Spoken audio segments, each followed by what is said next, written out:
নমস্কার, আপনারা দেখছেন আপডেট বাংলা নিউজ। শুরুতেই সংবাদ শিরোনাম।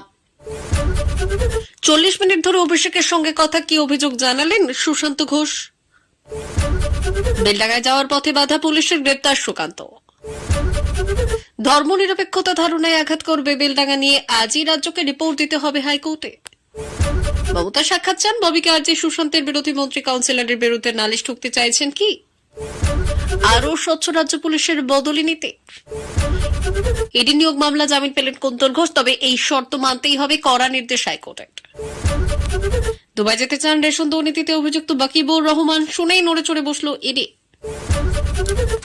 এবারেও হলো না জামিন, নিয়োগ দুর্নীতি মামলায় আরও বিপাকে পার্থ চ্যাটার্জি। আসছি বিস্তারিত খবরে। কসবায় সুশান্ত ঘোষকে লক্ষ্য করে গুলি চালানোর চেষ্টা করেছিলেন এক দুষ্কৃতী, আর সেই ঘটনার পর সামনে এসেছে একাধিক তথ্য। ঘটনার পরই কাউন্সিলরকে ফোন করে আশ্বস্ত করেছিলেন তৃণমূলের সাধারণ সম্পাদক অভিষেক বন্দ্যোপাধ্যায়। আর এবার অভিষেকের সঙ্গে দেখা করলেন সুশান্ত ঘোষ। বুধবার প্রায় 40 মিনিট অভিষেক বন্দ্যোপাধ্যায়ের সঙ্গে কথা বলে বেরিয়ে গেলেন 108 নম্বর ওয়ার্ডের তৃণমূল কাউন্সিলর সুশান্ত ঘোষ। সূত্রের খবর, তৃণমূলের দক্ষিণ কলকাতা জেলা নেতৃত্বের অংশ এই ঘটনার পেছনে রয়েছে বলে অভিষেকের সামনে আশঙ্কা প্রকাশ করেছেন সুশান্ত ঘোষ।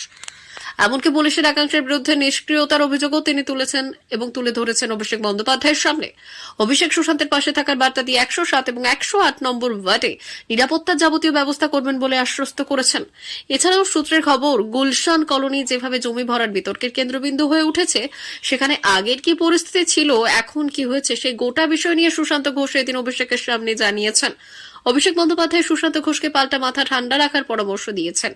দলীয় নেতৃত্বের বিরুদ্ধে কোনো মন্তব্য করতে নিষেধ করেছেন। দলের অভ্যন্তরে বর্তমানে তৈরি রাজনৈতিক সমীকরণ নিয়েও দুজনের মধ্যে কথা হয়েছে বলে সূত্রের খবর। বেলডাঙ্গা যাওয়ার পথে সুশান্তকে বাধা, পুলিশের রাস্তাতেই বসে পড়লেন বঙ্গ বিজেপির রাজ্য সভাপতি। সুশান্ত ওই এলাকায় গেলে নতুন করে আইন শৃঙ্খলা পরিস্থিতি অবনতি হতে পারে। সূত্রের খবর, এই যুক্তি দেখিয়ে এদিন সুকান্তের পথ আটকায় পুলিশ। প্রসঙ্গত, গোষ্ঠী সংঘর্ষের ঘটনায় বিগত কয়েকদিন ধরেই তপ্ত হয়ে রয়েছে মুর্শিদাবাদের বেলডাঙ্গা। দীর্ঘ সময় ধরে একাধিক এলাকায় বন্ধ থেকেছে ইন্টারনেট পরিষেবা। ঘটনাকে কেন্দ্র করে রাজনৈতিক মহলেও বিস্তর চাপানোত্তর চলছে। আইন শৃঙ্খলা পরিস্থিতির অবনতির জন্য বারে বারে রাজ্য প্রশাসনকেই কাঠগড়ায় তুলেছে বঙ্গ বিজেপি। দফায় দফায় তোপ দেখেছেন গেরুয়া শিবিরের নেতারা। এদিনই রাজ্য বিজেপির তরফে বেলডাঙ্গায় বিশেষ কর্মসূচি যাওয়ার কথা ছিল সুকান্তের। নির্ধারিত সময় তিনি সেখানে যাওয়ার জন্য বের হলেও কৃষ্ণনগরে তাকে আটকে দেয় পুলিশ। রাস্তাতেই পুলিশের সঙ্গে তর্কাতর্কিতে জড়িয়ে পড়েন বিজেপি নেতারা। এদিকে সুকান্তের আসার আগে ওই এলাকায় ব্যারিকেড নিয়ে প্রস্তুত ছিল পুলিশ। নিজের বাহিনীর পদস্থ কর্তারা তার কনভয় ওই এলাকায় আসতেই বাধা দেয় পুলিশ। পুলিশের তরফে বলা হয়েছে, বেলডাঙ্গায় জারি হয়েছে 144 ধারা, সেই কারণেই তিনি সেখানে যেতে পারবেন না। কিন্তু যে জায়গায় তাকে আটকানো হয়েছে সেখান থেকে বেলডাঙ্গা দূরত্ব 50 কিলোমিটারেরও বেশি, তাই এখানে কেন তাকে আটকানো হলো সেই প্রশ্ন তুলে ক্ষোভে ফেটে পড়েছেন বিজেপি নেতারা। উত্তেজনার আবহে কিছু সময় ধরে সুকান্তকে আটক করতে দেখা যায় পুলিশকে, সঙ্গে বেশ কিছু বিজেপি নেতাকেও আটক করতে দেখা যায়। যদিও সূত্রের খবর, বিজেপি নেতারা জানিয়েছেন তাদের গ্রেপ্তার করা হয়েছে। বেলডাঙ্গার ঘটনায় রাজ্য সরকারের রিপোর্ট তলব করল কলকাতা হাইকোর্ট। বিচারপতি হরিশ ট্যান্ডন এবং বিচারপতি হিরণময় চট্টোপাধ্যায় ডিভিশন বেঞ্চ নির্দেশ দিয়েছে যে বেলডাঙ্গার সংঘর্ষ নিয়ে উচ্চ পদমর্যাদার অফিসারের মাধ্যমে আজকের মধ্যে মমতা বন্দ্যোপাধ্যায় সরকারকে রিপোর্ট জমা দিতে হবে। বেলডাঙ্গা সহ মুর্শিদাবাদের মানুষের সুরক্ষা নিশ্চিত করতে কি কি পদক্ষেপ করা হয়েছে সেটাও জানানোর নির্দেশ দিয়েছে হাইকোর্টের বিচারপতি ট্যান্ডন এবং বিচারপতি ভট্টাচার্যের ডিভিশন বেঞ্চ। সেই সঙ্গে সংঘর্ষের ঘটনা রুখতে কি কি ব্যবস্থা নিয়েছে রাজ্য সরকার এবং কাদের কাদের পাকড়াও করা হয়েছে সেটাও রিপোর্টে উল্লেখ করতে হবে। সেই রিপোর্ট পেশের পরেই হাইকোর্টে বিবেচনা করে দেখবে যে বেলডাঙ্গার কেন্দ্রীয় বাহিনী মোতায়েন করা ঠিক হবে কিনা। আর হাইকোর্ট সেই নির্দেশ দিয়েছে দুটি পৃথক জনস্বার্থ মামলার প্রেক্ষিতে। মামলাকারীরা আজ জানান, গত শনিবার বেলডাঙ্গায় দুটি গোষ্ঠীর মধ্যে যে সংঘর্ষের ঘটনা ঘটেছে তা নিয়ে রাজ্যের রিপোর্ট তলব করা হোক। সেই সঙ্গে বেলডাঙ্গা সহ পুরো মুর্শিদাবাদে মোতায়েন করা হোক কেন্দ্রীয় বাহিনী। তারা দাবি করেছেন, এলাকায় কয়েকজন বাসিন্দা অভিযোগ করেছেন যে ঘটনার পর থেকে আতঙ্কে তারা নিজেদের বাড়িতে থাকতে পারছেন না। বেলডাঙ্গার ঘটনায় রাজ্য সরকারের রিপোর্ট তলব করল কলকাতা হাইকোর্ট। বিচারপতি হরিশ ট্যান্ডন এবং বিচারপতি হিরণময় ভট্টাচার্যের ডিভিশন বেঞ্চ নির্দেশ দিয়েছে যে বেলডাঙ্গার সংঘর্ষ নিয়ে উচ্চ পদমর্যাদার অফিসারের মাধ্যমে আজকের মধ্যে মমতা বন্দ্যোপাধ্যায় সরকারকে রিপোর্ট জমা দিতে হবে। বেলডাঙ্গা সহ মুর্শিদাবাদের মানুষের সুরক্ষা নিশ্চিত করতে কি কি পদক্ষেপ করা হয়েছে সেটাও জানিয়েছেন, নির্দেশ দিয়েছেন হাইকোর্টের বিচারপতি ট্যান্ডন এবং বিচারপতি ভট্টাচার্যের ডিভিশন বেঞ্চ। মুখ্যমন্ত্রী মমতা বন্দ্যোপাধ্যায়ের সঙ্গে দেখা করতে চাইছেন তিনি। বুধবার কলকাতা পুরসভায় গিয়ে মেয়র ফিরহাদ হাকিমের সঙ্গে দেখা করে সেই ইচ্ছের কথাই জানিয়ে দিলেন তৃণমূল কাউন্সিলর সুশান্ত ঘোষ। সুশান্ত যে 108 নম্বর ওয়ার্ডের কাউন্সিলর তা কসবা এলাকার মধ্যে পড়ে। শাসক দল তৃণমূলের গোষ্ঠী বিবাদের জন্য পরিচিত সেই এলাকা। সেখানে কসবার বিধায়ক তথা রাজ্যের মন্ত্রী জাভেদ খান এবং পাশের 107 নম্বর ওয়ার্ডের কাউন্সিলর লিপিকা মান্নার সঙ্গে সুশান্তের বিবাদ এবং সুবিদিত। প্রশ্ন উঠছে, মমতার সঙ্গে দেখা করে কি সেই জাভেদ এবং লিপিকার বিরুদ্ধে নালিশ জানাতে চাইছেন সুশান্ত? তাকে খুনের চেষ্টার ঘটনার পর বুধবার প্রথমবার কলকাতা পুরসভায় যান সুশান্ত। পুরসভায় গিয়ে সোজা চলে যান ববির ঘরে। দীর্ঘক্ষণ তাদের বৈঠক হয়। সেই সময় মুখ্যমন্ত্রীর সঙ্গে দেখা করার ইচ্ছে প্রকাশ করেছিলেন সুশান্ত।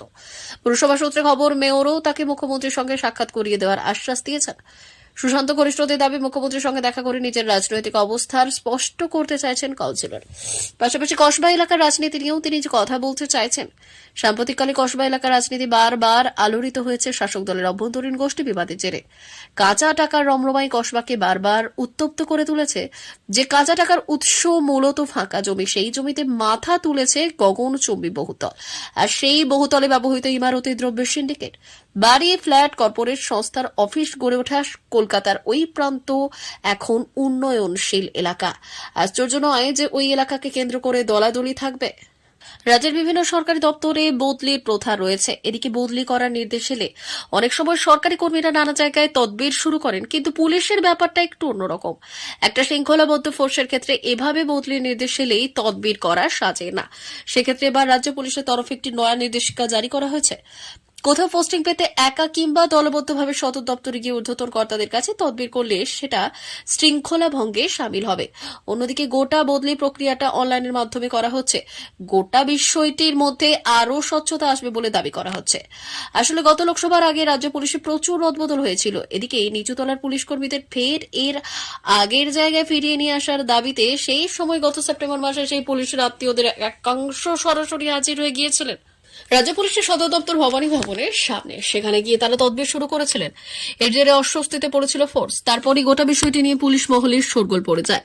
গত 25 অক্টোবর একটি নির্দেশিকা জারি হয়েছে। সেখানে উল্লেখ করা হয়েছে পুলিশ কর্মীরা EHRMS পোর্টালে বদলির আবেদন করতে পারবেন।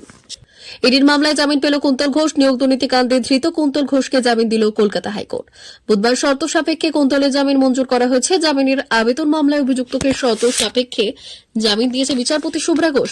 তবে পাসপোর্ট জমা রাখতে হবে অভিযুক্তকে। জানা গিয়েছে নিম্ন আদালতে শুনানির সময় তাকে হাজির থাকতে হবে।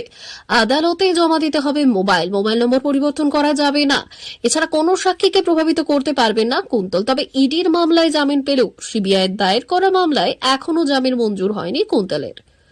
তাই এখনই জেল থেকে ছাড়া মিলছে না। প্রাথমিক স্কুলে নিয়োগের মামলায় নাম জড়িয়েছে কুন্তলের। প্রাথমিক স্কুলে নিয়োগ দুর্নীতি মামলায় নাম জড়ায় কুন্তলের।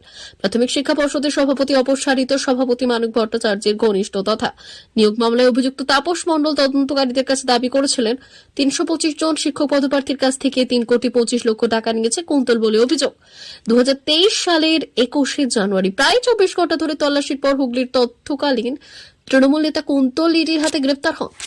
2023 সালের অক্টোবর দুবাই যাওয়ার প্ল্যান ছিল চালকল ব্যবসায়ী বাকিবুর রহমানের। ঠিক তার আগেই তাকে গ্রেপ্তার করেছিল এনফোর্সমেন্ট ডিরেক্টরেট। চলতি বছরের অগাস্টে জামিনে মুক্তি পেয়েছেন রাজ্যের প্রাক্তন খাদ্যমন্ত্রী জ্যোতিপ্রিয় মল্লিকের ঘনিষ্ঠ বাকিবুর। সূত্রের দাবি, এবার দুবাই যেতে চেয়ে কলকাতায় ব্যাংকশাল আদালতের দ্বারস্থ হয়েছেন বাকিবুর। বিষয়টি জানতে পেরেই নড়েচড়ে বসেছে কেন্দ্রীয় তদন্তকারী সংস্থা। আদালত সূত্রে খবর, ব্যবসার কারণে বিদেশে যেতে চাইছেন তিনি। বাকিবুরের তরফে আদালতে এও বলা হয়েছে যে তার পরিবার এখন দুবাইয়ে থাকে, তাই তাদের সঙ্গে দেখা করতেও যেন চান তিনি। বিষয়টি জানতে পেরে আদালতে নিজেদের আপত্তির কথা জানিয়েছেন ইডি। ইডি তরফে আদালতে পরিষ্কারভাবে জানানো হয়েছে, রেশন কেলেঙ্কারিতে 1,000 কোটি টাকারও বেশি দুর্নীতি অভিযোগ উঠেছে। আর্থিক তছরূপের মামলা রয়েছে বাকিবুরের নামেও। এমনকি বাকিবুরের অর্থ তছরূপের সঙ্গে দুবাই যোগ রয়েছে বলেও কেন্দ্রীয় তদন্তকারী সংস্থার তরফে আগেই আদালতে জানানো হয়েছিল। সূত্রের দাবি, ওই প্রসঙ্গ টেনে বাকিবুরের দুবাই যাত্রার বিরোধিতা করেছে ইডি। এই ব্যাপারে আদালত অবশ্য এদিন কোনো চূড়ান্ত সিদ্ধান্ত নেয়নি। রেশন দুর্নীতিকাণ্ডে গত বছরের 13 অক্টোবর বাকিবুরের গ্রেপ্তার করেছিল ইডি। আর উত্তর 24 পরগনায় দেগঙ্গায় বাকিবুরের চালকলের পাশাপাশি কলকাতায় তার কৈখালির ফ্ল্যাটেও তল্লাশি চালানো হয়। বাদ যায়নি উত্তর 24 পরগনায় অবস্থিত তার একাধিক চালকল, দমকল। বারবার শারীরিক অসুস্থতার কারণ দেখিয়ে জামিনের আবেদন করেছেন রাজ্যের প্রাক্তন শিক্ষামন্ত্রী পার্থ চট্টোপাধ্যায়। কিন্তু দীর্ঘদিন ধরে জেলে থাকা পার্থবাবু জামিন হচ্ছে না কিছুতেই। তবে এবার তিনি আশা রেখেছিলেন যে করে হোক তিনি জামিন পাবেন, কিন্তু না, এবারেও তার আশা পূর্ণ হল না। যার ফলে আপাতত জেলেই থাকতে হবে রাজ্যের প্রাক্তন শিক্ষামন্ত্রীকে। সূত্রের খবর, এদিন নিয়োগ দুর্নীতি মামলায় জেলে থাকা 9 জনের পক্ষ থেকে জামিনের আবেদন করা হয়, যার মধ্যে 4 জনের জামিন মঞ্জুর হয়। তবে পার্থ চট্টোপাধ্যায় সহ বাকি 5 জনের জামিনের আবেদন খারিজ হয়ে গিয়েছে। স্বাভাবিকভাবেই গোটা ঘটনায় আরো হতাশ হয়ে পড়লেন রাজ্যের প্রাক্তন শিক্ষামন্ত্রী বলে মনে করছেন বিশেষজ্ঞরা। প্রিয় দর্শক, এখনকার মতো খবর এই পর্যন্তই। ধন্যবাদ।